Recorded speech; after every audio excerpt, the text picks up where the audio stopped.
Thanks, Josh. Very appreciative for the opportunity, Steve. Appreciated the phone call earlier too. We're excited to go to the bowl game in Annapolis and play at our Naval Academy. Spend time in the nation's capital. I always look at the bowl games as life opportunities for these young men, and no better place than our nation's capital to experience something a lot of these guys probably haven't gotten the tours and the things that we're going to be able to do. And so, looking forward to that. The proximity, obviously, for our fan base, great location for them to be able to get there. And look forward to playing Coach Harrell in East Carolina. I have a lot of respect, Blake, for what you did this year, and congrats on becoming the head coach at ECU. I know that's not an easy thing to do midstream like you did, so congratulations. And we look forward to playing them. And, it's kind of a game that goes a long way back, and we don't get to play each other very often, and it's been a while. So I don't know how many of our players, the way rosters change anymore, are going to remember the last time we played. But they're excited to go to a bowl game. There's several guys on our team, just to go back to your comments, that were a part of a canceled bowl game a few years ago in California, and it was on the way to the pregame meal that one got canceled. So, excited to go up there and play. Our team's coming off a good win against our rival UNC, and we do have a really talented quarterback that's excited, to get into the postseason here. And as far as playing each other at the end and the beginning, we actually did that with ECU. I don't know how many years ago it was, but in the previous hurricane year, we had a game canceled with West Virginia and picked up ECU as our last contest and then opened with them the next year. So it's something I've already done. Teams change a lot from one year to the next. Obviously, there'll be some carryover, but these rosters for both of us will look different in the fall than they do.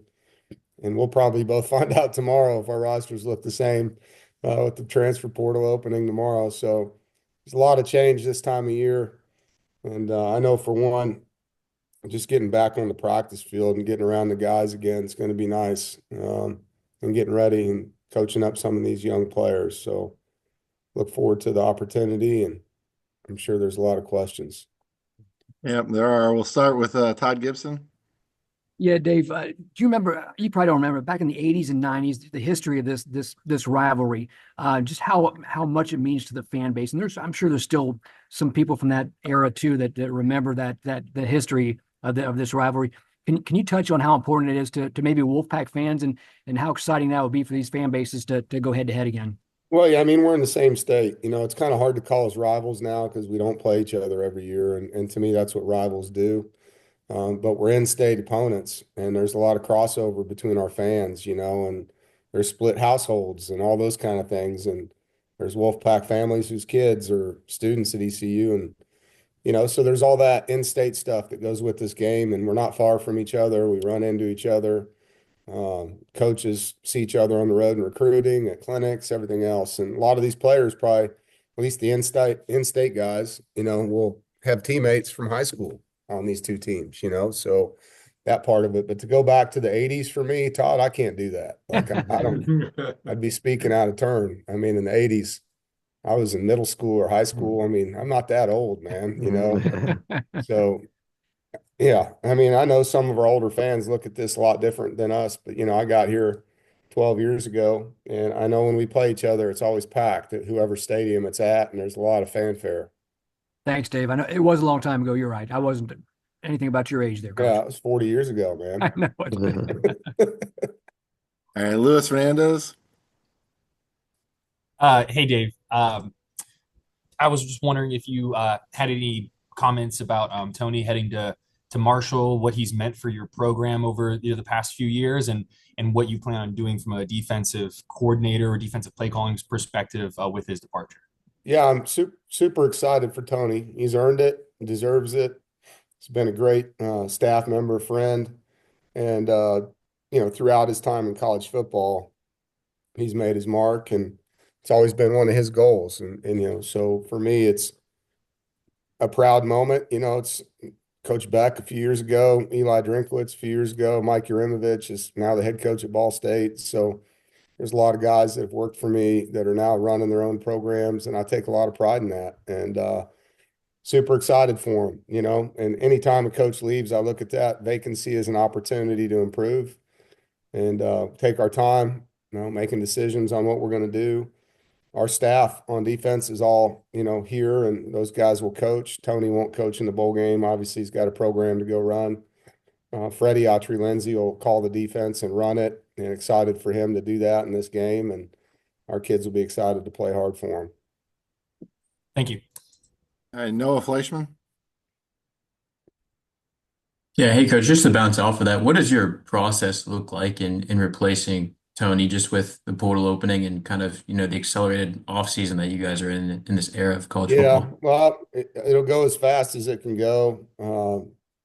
I never look at an opening as something that I have to rush because of what's going on the outside. It's more about what I need for this program. And, you know,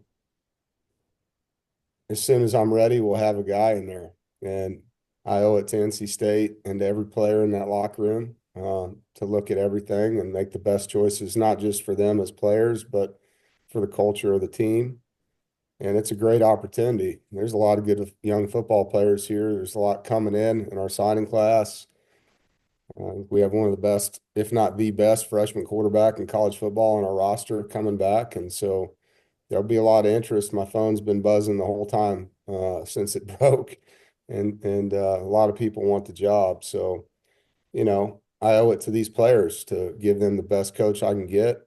And that's what I'm going to do. And sometimes from the outside looking in, I'm not worried about winning a press conference. It's, you know, I know what these guys need. I know what we have, and we don't need to change a 180 and all of a sudden go to a completely different thing, but we do need to evolve, and this is a great opportunity to do that. So I don't know if that answers your question, but every hire is just an opportunity, and it's no different. When a player graduates, you know, there's a guy sitting right underneath him that can't wait to show his stuff, and we're going to have a guy that can't wait to come in here and help NC State on defense. Rob McClam. Dave, you've been in North Carolina long enough to know the military sort of legacy within the state, especially the eastern half of the state. There's ROTC. I just left Reynolds Coliseum. They have ROTC in that building. Right. And so it's prominent at the school as well. The military aspect of this bowl game, sir, just your thoughts on that. How meaningful is that for you and your players? I love it, man. I'm excited. Annapolis is, I've never played there. I've been able to play at West Point, and it's just the history and all of it. It's awesome, you know, being in their campus and their stadium. And, you know, I think there's, I know there's our Military Appreciation Day. I mean, like the number of different military that shows up, like the presence in our state is so incredible.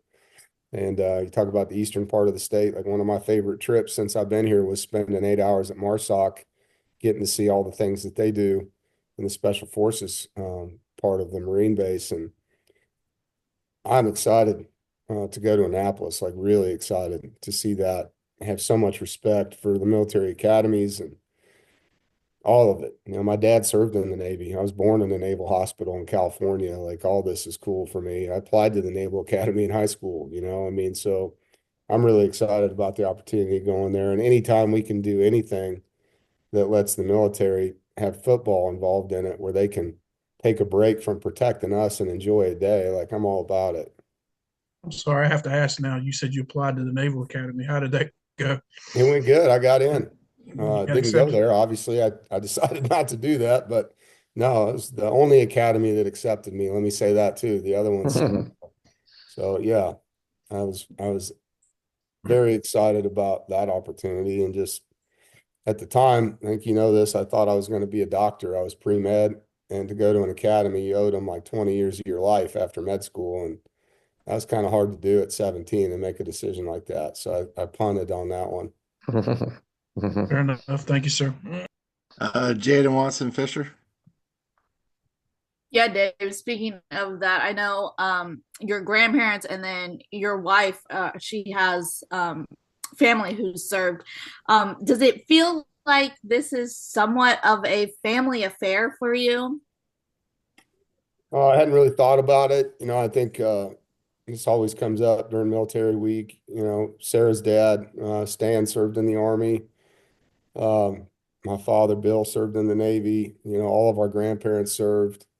And so, the military for us is meaningful. It was part of our upbringing. And living in the state, it's very present, more present than any state I've lived in, as far as the number of bases, active military reserves, and everything else. So, you do feel the pageantry of the military more here than you do anywhere. From my standpoint, I know there's other states with huge presence, but for my 7 or 8 states that I've lived in, North Carolina is by far the biggest presence. So, you know, playing on base at a place like that, and obviously Boo Corrigan can speak to this better than me, being at West Point as long as he was. There's a lot of pageantry, a lot of special things that goes with being there.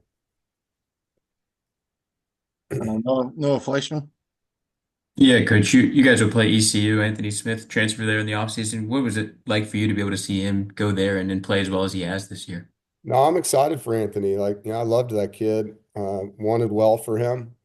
Was just actually looking at his stats earlier today. He's had some big games for them. I think 4 100-yard games, and he's a fast kid. He's always been a fun guy to be around. I'm excited for him. Anytime a guy leaves your program in good standing, which he did, you want nothing but success for those guys. Now, obviously, in our game, I hope he doesn't have any, but as far as his career and life and looking what he's done there, he's made an impact for them. He has on the field, and so not surprised. I mean, he's definitely got a great skill set. Ethan McDowell. Hey, Coach, you mentioned Coach Freddie will be running the defense for bowl prep and all of that. I was just wondering, what makes you excited to see him in that role and, calling plays and stuff like that? Yeah. Well, it's been a goal of his. Freddie was a defensive coordinator at the FCS level for a number of years. And all of my coaches, when they have goals to move up, those are things that I try to help him with. And he's had opportunities to leave here for mid-major D coordinator jobs, and he wanted to learn, he wanted to stay, he wanted to grow. And so this is a great opportunity for him, to show what he can do and to lead our guys. And I know our guys trust him, they respect him. So it'll be fun to watch him. And I've had to deal with this over the years, losing coaches at this time of year. There's been a lot of bowl games where we've had to elevate different people to coach positions. And so hopefully it's just the one. I can't remember what bowl it was when we played. I think it was Texas A&M when we played them in the Belk Bowl, but like half my staff was gone, and so that you're coaching a game with all your GAs running the position rooms, and it gets tricky. And in this situation, we got a very, very qualified coach that takes a lot of pride in what he does. So I'm excited for Freddie. Thank you. All right, Coach. Appreciate you joining us tonight. Look forward to seeing you up here in a few weeks. Hope you and the team have a great time in DC and Annapolis. I appreciate the opportunity. Thanks for having me. You guys have a great night. Thanks everyone for joining us.